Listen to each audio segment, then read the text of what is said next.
It's September 17th, 1978. President Jimmy Carter signs the Camp David Accords, All in the Family wins its 4th Emmy Award for Best Comedy Series, and on ABC, Battlestar Galactica premieres. Welcome to That 70s Review.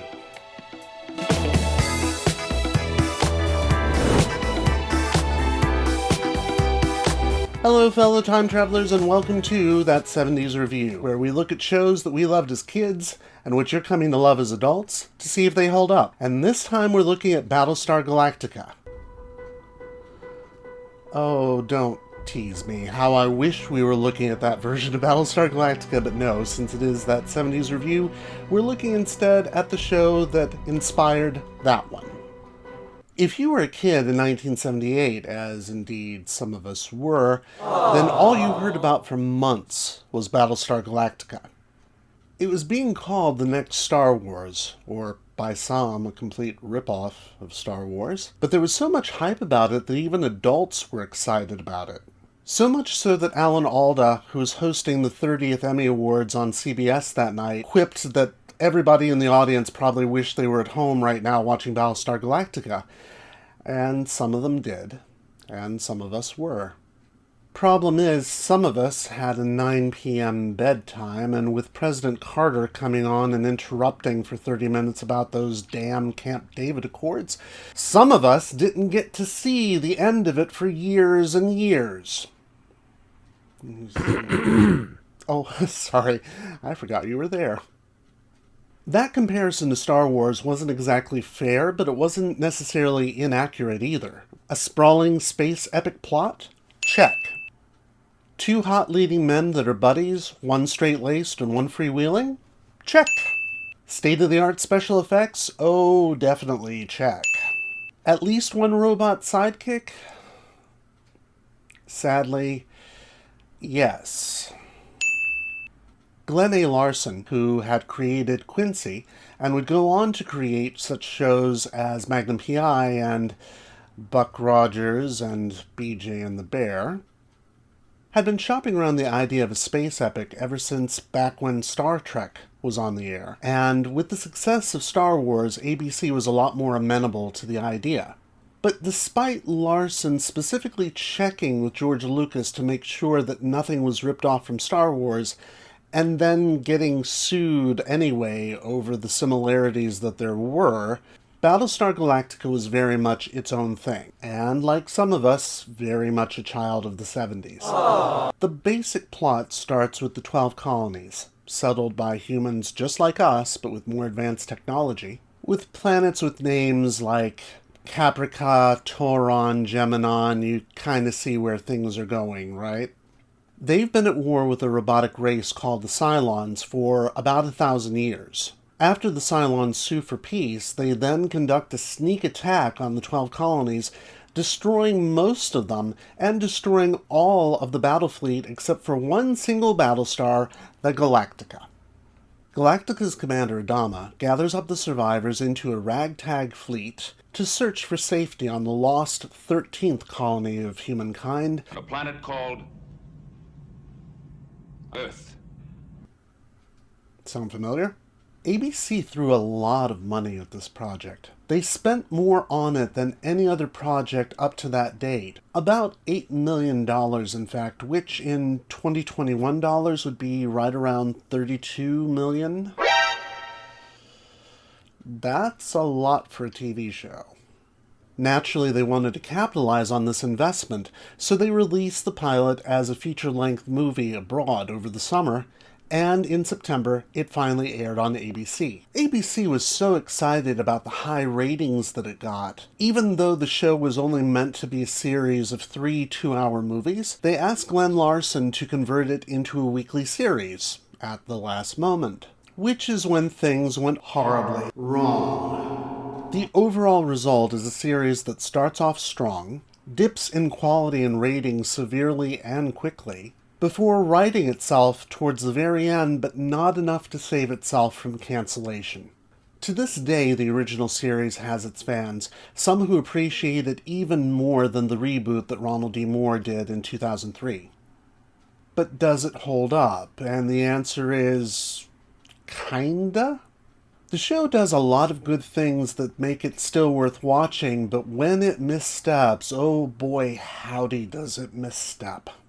Tell you what, let's start with the positives. To begin with, there's the basic storyline.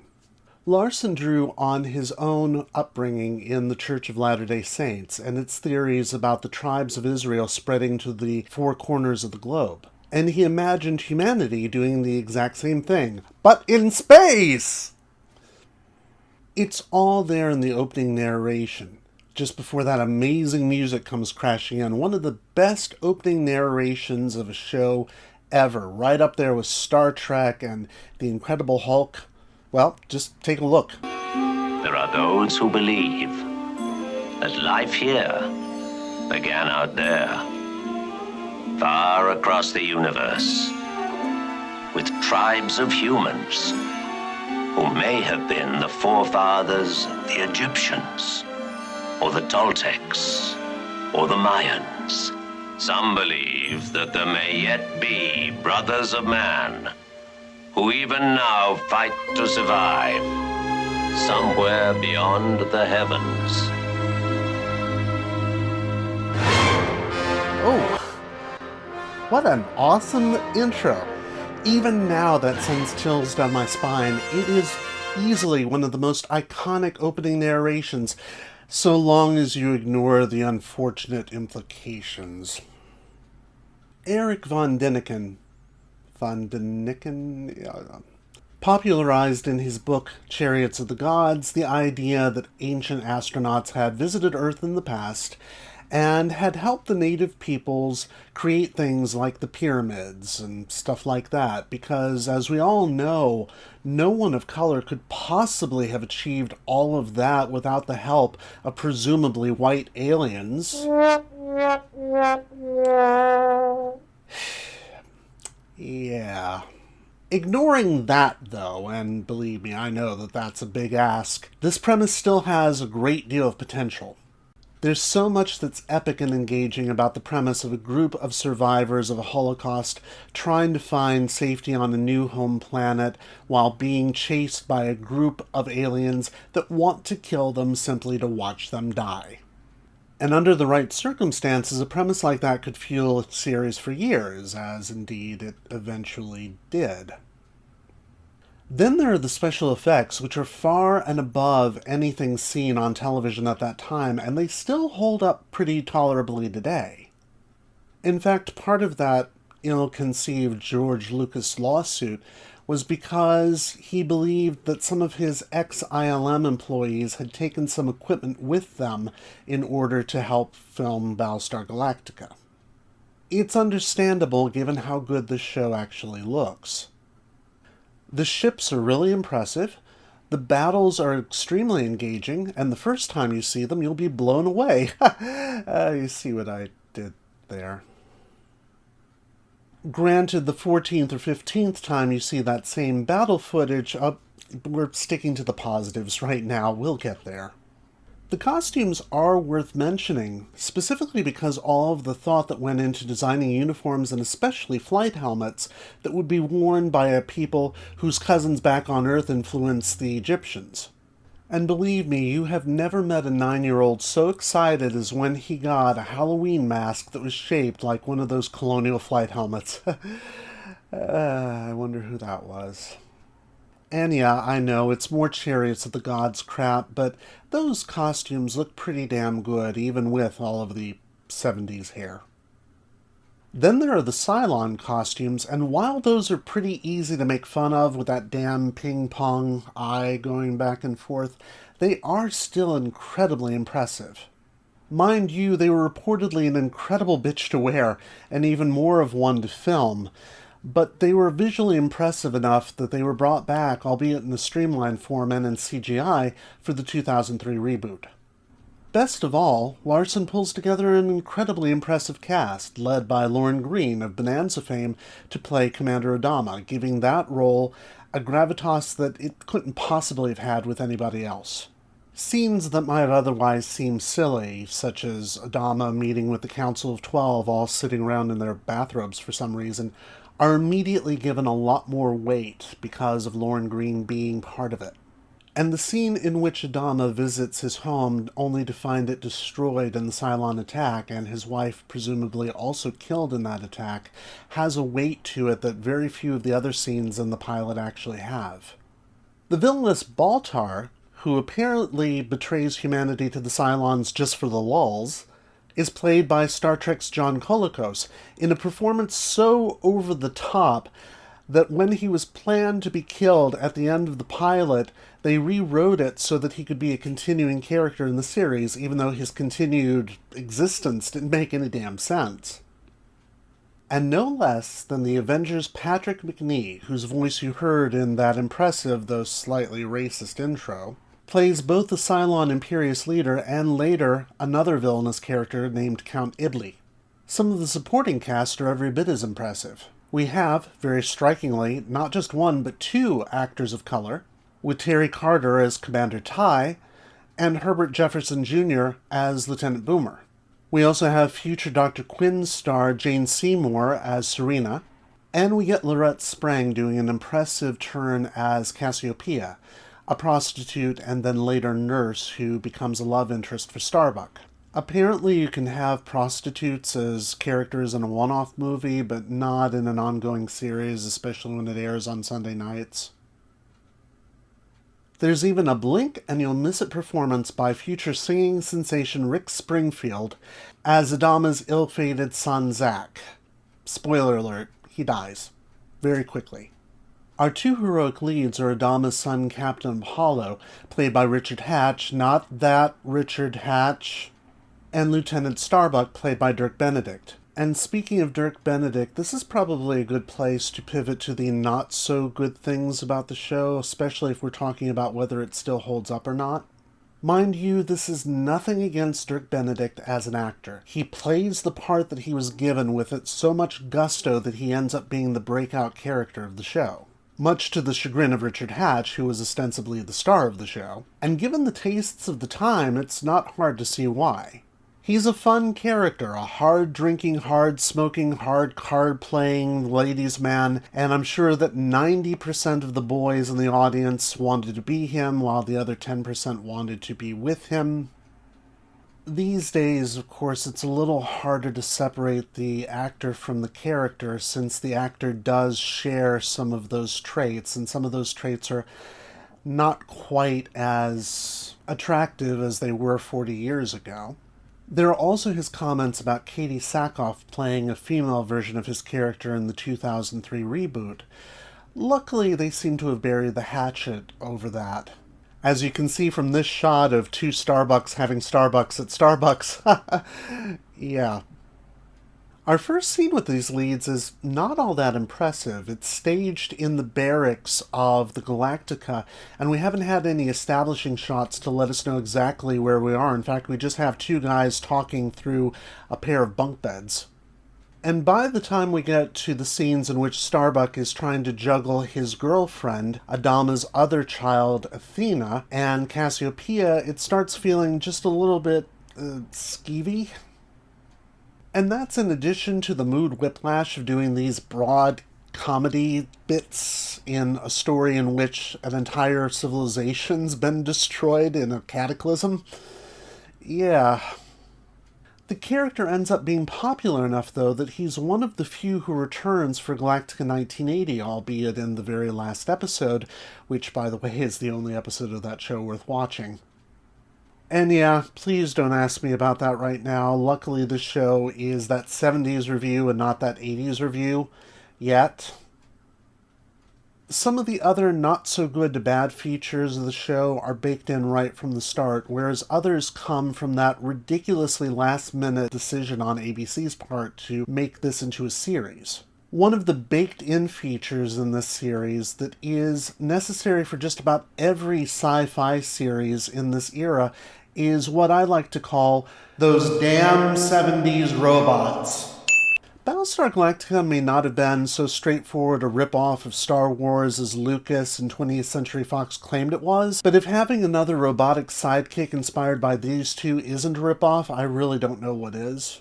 The rip-off here is Muffet, who is a robot Dagget, that's apparently space speak for doggo, who replaces a pet lost during the Cylon attack. Cute enough, but definitely Muffet fits into this trope. In fact, Battlestar Galactica compounds the error by giving us Muffet's owner, a little boy who ends up being Apollo's adoptive son named Boxy, played by Noah Hathaway, who would later go on to play Atreyu in the Neverending Story, a much better role, in fact. Now, the existence of Boxy and Muffet themselves is not necessarily the problem. The way they get used is, and we'll talk about that in a minute. The problem is when, during a time when people are literally running for their lives from the Cylons and starving because they lack resources, somehow the commander's son manages to pull enough strings to use some of those vital resources to create Muffet 2. Irresponsible doesn't even begin to cover it. The novelization at least has a good explanation for why they have robot dogs in the first place. And in fact, the novelization fills in so many plot holes and is so much better than the pilot in so many ways. Yes, I read the novelization. You're welcome. That being said, you should probably read it too, because it's surprisingly good. As for how they're used, sometimes they're used as vital parts of the plot, especially in a later episode where Muffet is used to save the ship. And another situation where having them along would by rights have gotten them both killed. Boxy's not exactly at Cousin Oliver levels, but he comes close. And by the way, Galactica 1980 actually will have Cousin Oliver, very briefly. And speaking of irresponsible, rather than, say, having a little person performer wearing the costume of the Dagget, the producers use an actual chimpanzee. That's horrifying enough, but when we get that later episode where Muffet has to go through a burning air duct in order to save the ship, you're probably thinking more about that poor chimpanzee than thinking, oh, well, the Dagget actually has use after all. And speaking of characters meant to have a use, we have Athena, Adama's daughter, one of the main characters on the bridge and Starbuck's sometimes love interest.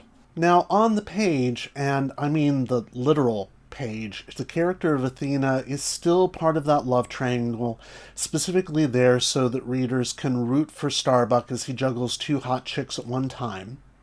But there, she's also a competent officer, and she challenges Adama much more than she ever does on screen. She's a much stronger character on the page.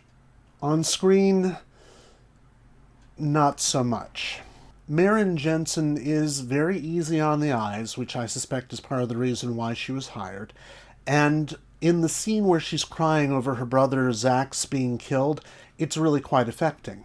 But she's soon relegated to less and less screen time, supposedly because of difficulties with her acting, and eventually ends up being the teacher of the Galactica's children, making her less of a Chuck Cunningham and more of an Oliver Jones. And yeah, you're going to need to look that up because there's no damn way I'm saying that character's name on camera. The other things that are bad about the show have less to do with the show itself and more to do with the demands of ABC, that it goes to series. Glen A. Larson had planned for 3 self-contained TV movies, each costing millions of dollars and needing hours of labor, and to suddenly have to go to series with far less of a budget for each week is just disastrous for the show. And when I say lower budget, I mean lower budget allocated for special effects, meaning that all of those impressive special effects used in the pilot get used again and again and again and again. Second, Battlestar Galactica aired on ABC on Sunday nights, after the Hardy Boys Mysteries and the Osmond Family Hour. Because of its proximity to the Family Hour, mainly because NBC was still airing The Wonderful World of Disney the hour before Battlestar Galactica came on, the ABC censors insisted on a standard for the number of acts of violence per episode that was simply unreasonable for a hard science fiction series like this. That's going to have 2 knock-on effects on the quality of the show. For one thing, it means that the Cylons had to be robots. which they were not before. What? Eh? Bet you didn't know that, huh? The original plan was that the Cylons were a reptilian race, and those suits that they're wearing are suits. They're battle armor. It's part of the reason why when we see Imperious Leader in that first episode, it's quite obvious that he's an organic being. While this remains the case in the books, where frankly the Cylons are a lot more interesting, there's a line of dialogue that Apollo has in the pilot that papers this over. Keep your eye on that readout. When the counter gets up to 10, it means we're right on top of a rich Tylian deposit. Yes, sir. We can't afford to stay in any one place for too long. Why? Why do those people want to hurt us? What did we do to them? It's not what we did to them. It's what they fear we could do. You see, they're not like us. They're machines. Created by living creatures a long, long time ago. If they're machines, why don't we just turn them off? Boy, I wish we could. These machines aren't all that simple. You see, some machines are so advanced that they can function better than a lot of living creatures. They're not smarter. In some ways, they are. They're programmed to think a lot faster than we do. On the other hand, they're not as individual. We can do a little more of the unexpected. It's about the only advantage we have. Why did we make them? We didn't. Another race did. A race of reptiles called Cylons. After a while, the Cylons discovered humans were the most practical form of creature in this system. So they copied our bodies. But they built them bigger and stronger than we are. And they can exchange parts so they can live forever. Maybe the Cylons who created these machines could turn them off. There are no more real Cylons. They died off thousands of yards ago, leaving behind a race of super machines. But we still call them Cylons. Will that happen to us too? Will our drones and machines take over?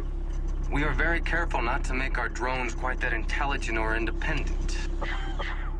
Present company accepted, Muffet.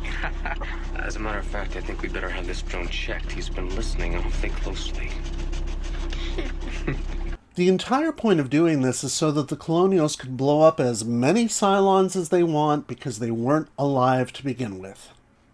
But that leads to the other knock-on effect on the show, which is after the pilot, you're not going to see any Colonial ships blown up, and I mean any. Even fistfights are reduced to a minimum, to say nothing of all the other ridiculous changes that ABC insisted on for the scripts. Third, the lack of the ability to properly prepare new scripts so that they slot very seamlessly in between those two-parters means that those standalone episodes feel very much like filler and very much the empty carb version. Mind you, the writing in the two-parters still has some of the markers of 70s television, including really bizarre comic beats coming at otherwise tense moments. And so attention! Everybody listen to me! I want everybody to move quickly and orderly towards the exits. That is an order. Stay where you are. I'm in charge here. Do what the man says. He's in charge. But the writing in those two-parters is still better than just about anything else being produced for science fiction television at that time, in American television anyway, and they still fit part of a plot arc, which also is a rarity for the time. Of course, even the pilot is far from perfect. The first half, in which the colonies are destroyed and the fleet is brought together, has the sort of sweep and epic feel that probably made the hairs in George Lucas's beard bristle. But the second half, centering on the fleet finding a secret casino on the planet where they hope to find fuel, is something of a boondoggle, even though it does provide some of the pilot's scariest moments. Those scary moments involve some genuine nightmare fuel when we find out what the aliens who run the casino are actually doing with the guests. Probably a good thing that this was after my bedtime, after all. And don't get me started on whose clever idea it was to let the Dagget get involved with that battle with the Cylons. Oh boy. But taken as a whole, both the pilot and the two-parters, especially the ones that slot into the overall story arc, are far and away the best episodes of the first half of the season. Mattel's Battlestar Galactica collection. You can imagine the Imperious leader commands the Cylon Centurion to capture Dagget. Make Dagget lead us to the humans. You can imagine Dagget fears Ovion, the enemy with insect arms. Lieutenant Starbuck. Yes, Commander Adama. Prepare for secret mission. Each figure sold separately. Dagget, Imperious leader, Cylon Centurion, and Ovion. Each figure sold separately, not for use with other Battlestar Galactica toys. New from Mattel. 3 hours later. This early on, the production values and writing are still fairly high, following up on the fleet Fleeing from the Cylon tyranny. by giving us a story in which Adama finds Kobol, the lost planet of the gods, hence the title. We sadly lose a major character in this one, but the fact that we're getting the death of a core character this early on makes it clear that the show is trying to have some real dramatic weight. On the plus side, we also get the delightful addition of Jonathan Harris from Lost in Space, voicing the Cylon adjutant Lucifer. Oh, the pain. The pain. Again, not a perfect story. The subplot involves all the pilots, who happen to be all male, coming down with an illness. So their numbers have to be made up by female pilots! Your own sister's a pilot and a warrior. She's my sister, not my wife-to-be. Which probably seemed progressive in 1978, though it might have been more progressive to have had female pilots in the first place. Just saying. But the continuation of the story arc that starts in the pilot makes this episode certainly one of the better ones, and certainly better than the Planet of the Week episodes that are about to start taking place. The first of these filler episodes features a Cylon Sharpshooter. I'm serious, that's actually what it's about. A Cylon Sharpshooter menacing a frontier town on a planet where the fleet stops briefly. Change out the Cylon for a black hat and the Colonials for sheriffs, and you essentially have a TV version of Shane. Even the presence of June Lockhart, also from Lost in Space, can't save this one. And for that matter, what is it with all these Lost in Space guest stars showing up all of a sudden? I half expect to see Bill Mumy or Angela Cartwright jump out of the shadows at any moment. The imaginatively named next episode, The Long Patrol, is equally inane, with a subplot of Starbuck juggling a simultaneous date with both Athena and Cassie. Hilarious! And a main plot involving him getting arrested as a bootlegger on a planet of human guards and prisoners who have been there for generations and are still in the roles of guards and prisoners because... Add to all this a female computer named Cora to flirt with Starbuck, and you have a rollicking good time. No, you don't. And yes, some of you are probably thinking that I'm about to ding them for mentioning already that they're in another galaxy, but the novelization does make it clear that they have faster-than-light travel, even though the show doesn't do that. Have I mentioned how much better the books are? The very next two-parter, the Gun on Ice Planet Zero, is in that category. Granted, the book is better, but the two-parter itself is pretty damn good. Apart from the aforementioned endangering of children and fake dogs. The main villain, the Cylon First Centurion Volpa, doesn't get nearly as much development on the screen as he does on the page, but he's not bad here either. I wonder if Glen A. Larson ever thought of countersuing George Lucas for setting part of Empire Strikes Back on an ice planet later on. This episode gives us a really strong cast of actors, such as Roy Thynes, I believe that's how it's pronounced anyway, James Olsen, Christine Belford, and Dan O'Herlihy, as well as the first linkage, albeit a minor one, between Cylons and clones. I wonder what someone with the time and the budget to develop a plot point like that could do with it. Next, we get another couple of forgettable Planet of the Week episodes, including ones featuring Brett Summers as a kind of a drag queen love interest for Adama, and the ever-present Landers sisters, because it is the 1970s. But then we get arguably the best two-parter of the entire series with The Living Legend. In this episode, we get the amazing Lloyd Bridges as Kane, the commander of the battleship Pegasus, which also turns out to have survived the Cylon attack. This one teases the possibility of a mutiny because Adama and Kane have very different command styles, but they never cross that line, unlike the 2003 series where they cross that line and then cross back over it again when they get around to remaking this particular story. Though admittedly, it's hard to watch this particular episode without bits of airplane filtering through your consciousness every once in a while. Looks like I picked the wrong week to quit smoking. Looks like I picked the wrong week to quit drinking. Like I picked the wrong week to quit amphetamines. Looks like I picked the wrong week to quit sniffing glue.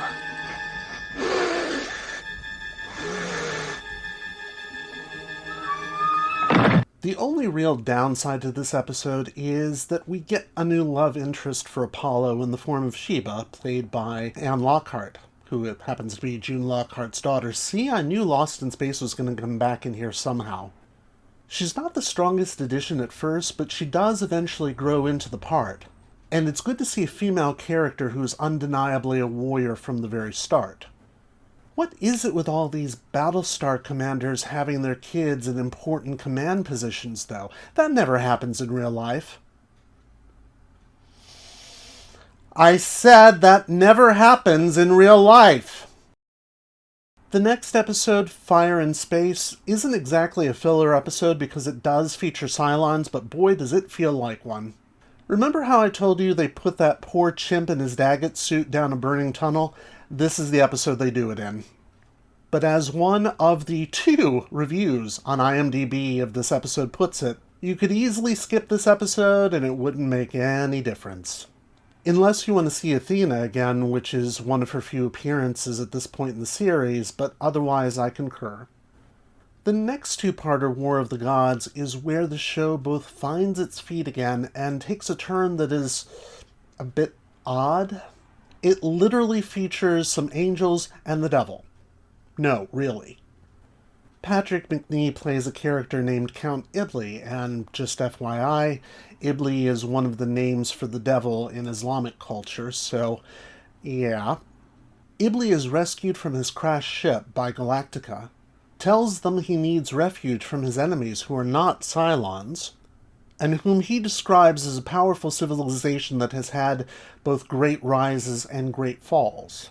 After bewitching Sheba and much of the council, he offers to guide the fleet to Earth, on the condition that Adama steps aside and lets him become leader.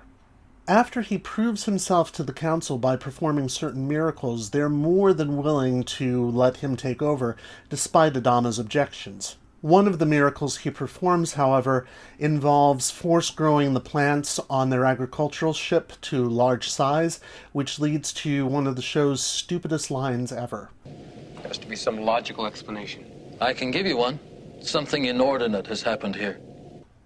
No, that is not what inordinate means.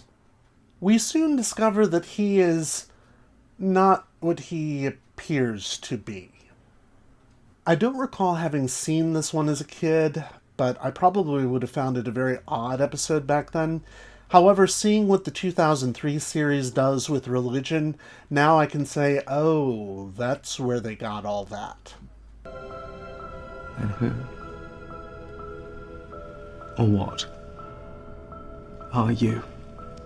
Exactly. I'm an angel of God sent here to protect you, to guide you, to love you. To be fair, Macnee plays the villain brilliantly, and he gets some awesome scenes with both Lorne Greene and John Colicos, whose character Baltar has been taken prisoner after Iblis delivers him. This is a downright creepy episode, especially when we find out that Baltar recognizes Iblis' voice as that of the Imperious leader, which of course it is. You cannot ever again force me to do anything against my will. I know you. I remember that voice. Do you? The voice of the Cylon Imperious leader. The Cylon's machine. Yes, now. But once they were a race of beings who allowed themselves to be overcome by their own technology. At the onset of the 1,000 Yaren War against the humans. And towards the end, we get to see the enemy that Iblis has been worried about, and of course it's angels. After Iblis straight up kills Apollo, Starbuck and Sheba are taken to the angels' ship, where they're told that Apollo is not meant to die yet. So they bring him back to life after Sheba offers her life in return. After the three of them return to Galactica, they all suddenly seem to know the coordinates for planet Earth. Earth Quadrant Alpha, 19 million sectars back. Epsilon Vector 22 on a circular reckoning course of 000.9. In a star system with 9 planets and 1 sun. It's really surprising how good this one is, despite that hairpin turn that the show takes into religion. We finally get some much-needed backstory about the human-Cylon conflict. We get some touching scenes aboard the Angel's ship between Sheba and Starbuck. And it has some of the best scenes between Adama and Apollo in the entire show. Hell, even the angelic white Galactica uniforms are worth looking at. The angels themselves are a little bit of a letdown, but hey, what can you do? The remaining 7 episodes are something of a mixed bag, but there are enough of them that are decent to make up for the poorer ones. The next one, The Man with 9 Lives, is much better than it has any business being. It features Fred Astaire, mind you, as a con man claiming to be Starbuck's father, which indeed he could be. Granted, it does introduce a weird group of aliens called the Nomen, but who cares about them? We've got Fred Astaire! It's also the last time Astaire would ever dance on screen, and it gives Dirk Benedict a chance to do some truly emotive acting. On top of that, we finally get some honest-to-goodness continuity, with references to Count Iblis and the coordinates for Earth from the last episode. The next few episodes do have some standout moments, but they do also feature a dip in quality yet again. On the plus side, we get to see more of Lorette Sprang now that Starbuck has decided that Cassiopeia is the woman for him.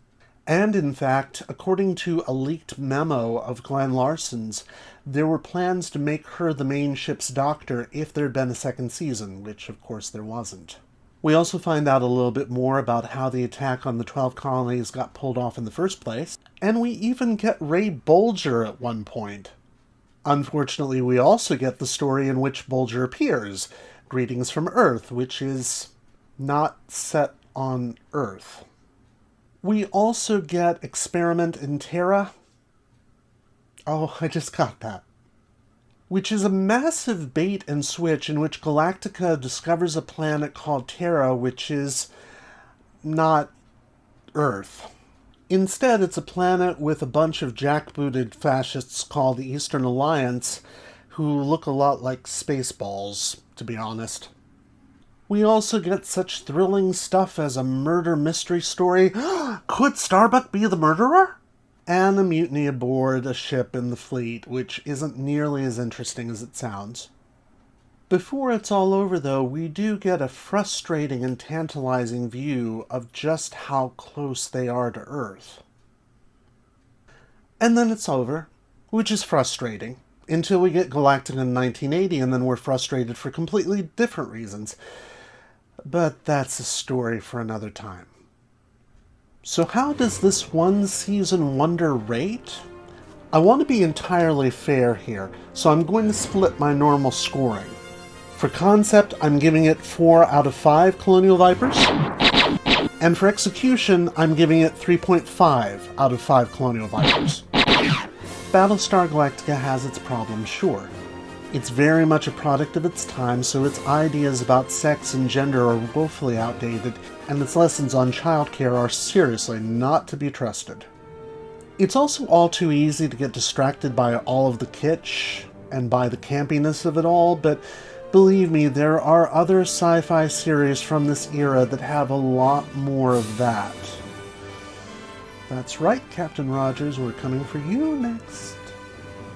But the premise of Battlestar Galactica had so much potential, and apparently still does, because we have one remake series behind us and another still coming up. There's so much that this show could have done, but didn't. Or rather, couldn't. The things keeping it from living up to its potential were its own hype, which it never could have lived up to, and the network itself, which as usual didn't know when to leave well enough alone. The show would go on, however, in the form of the books, the Marvel Comics series, which outlasted the show and was in its own way much, much better than the series was, and in plenty of merchandising, some of which had deadly consequences. Yeah, just Google that. It's really quite sad. ABC would very soon regret its decision. To cancel the show, I mean, not regretting micromanaging it. And just 8 months later, they'd bring it back. In 1980! Lucky for you and me, that's a whole nother decade. And that's it for this edition of That 70s Review. Next time, against my better judgment, we're going to be looking at Buck Rogers in the 25th century. Wish me luck. In the meantime, if you want to see more of this sort of thing, give this video a thumbs up, hit that subscribe button, do that thing with the bell that you do so well, and tell me in the comments which shows from the 1970s that you would like me to cover. Till next time, stay safe and stay groovy.